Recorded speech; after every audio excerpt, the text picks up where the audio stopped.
Hello!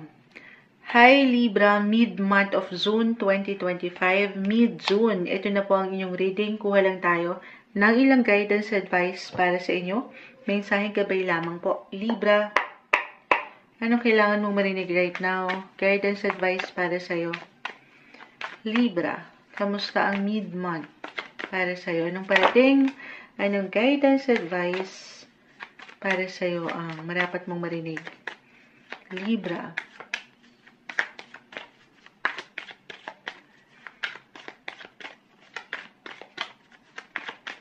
Libra. Sa taong nakikinig ngayon.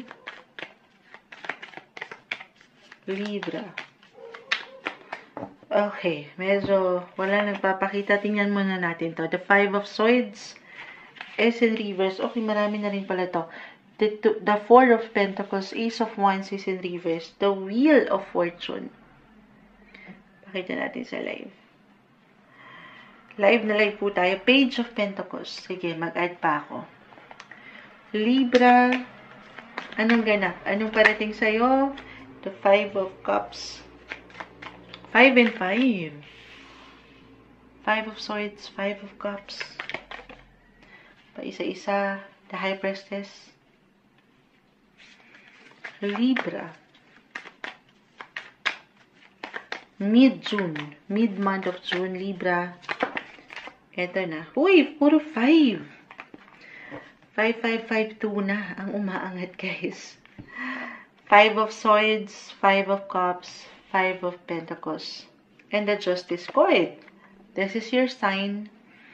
Justice, Libra, ikaw na to. You're all about balance. Matatanggap nyo, i-claim natin ngayon pa lang yung tamang justice na deserve nyo ng walang pagkakulang or pagkasobra, balance. Okay, actually, ang ganda ng ilang fives. Yes po. Meron kayong malalagpasan na ilang laban sa bataan. Charis. And yung ilang difficulty sa money, sa workplace, or if ever may ilang personal na laban kayo dyan, physically, mentally, emotionally, or even financially, may solusyon, may resolusyon, malalagpasan nyo ano pa man yan na pinagdadaanan nyo ngayon pa lang para sa ilan. Okay? Maybe a reminder na may ilang changes. 5 is all about changes.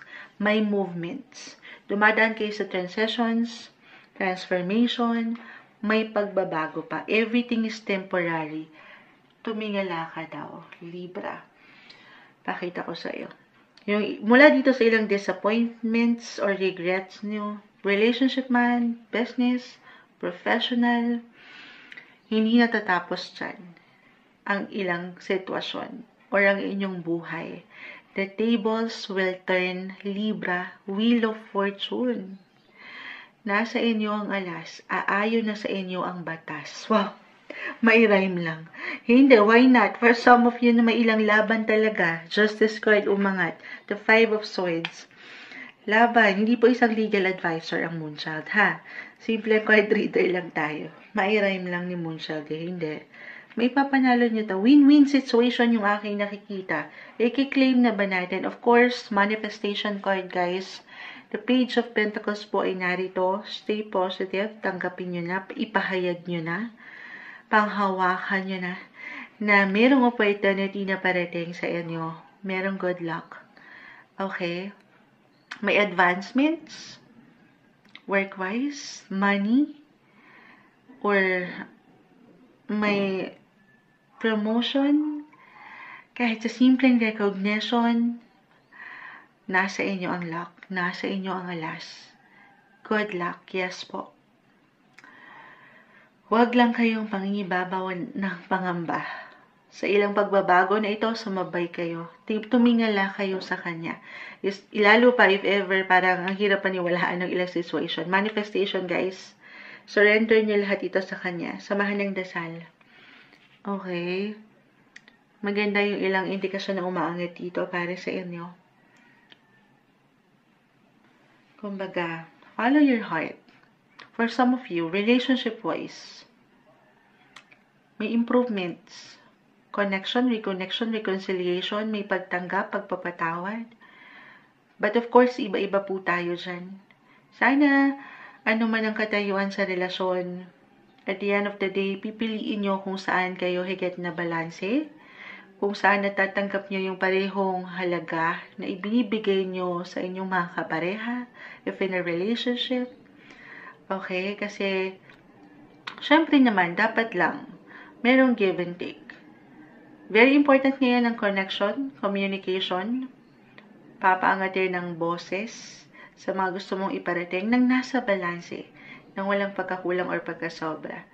Oo, kanina pa si Munchalton. Timing ang mga situation, naka-destined or naka-align ngayon. Not the best time para magmukmuk ka or manatili ka sa iyong little comfort zone. Kasi nga, ang ganda nung umaangat. Magandang possibility, aayon sa inyo ang ilang sitwasyon ngayon. May ilang new chances, new chapter, new beginnings.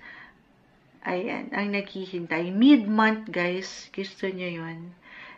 If hindi yun mag-apply, the Four of Pentacles, Ace of Wands, Wheel of Fortune, timing is everything. Meron ba kayong money-wise, sinisave, or gustong bayaran, or merong mababayaran, reversal, or pagdating sa family, meron bang travel, may connection, sabi ko sa inyo, reconnection, kahit sa simpleng pagpaplano, at dito mabibigyan kayo ng pagkakataon na bumuo ng mga bagong memories together na pwede nyong i-treasure forever. Ayan, timing po ang mga sitwasyon ngayon, naka-align. You will meet the right person at the right time. Kung magiging open lang naman kayo. Full of positive potential and possibilities. Be open, Libra. At nandito ang justice, nasa inyo ang alas. Ito yung umaangat na guidance, advice, messages para sa inyo ngayon. Libra.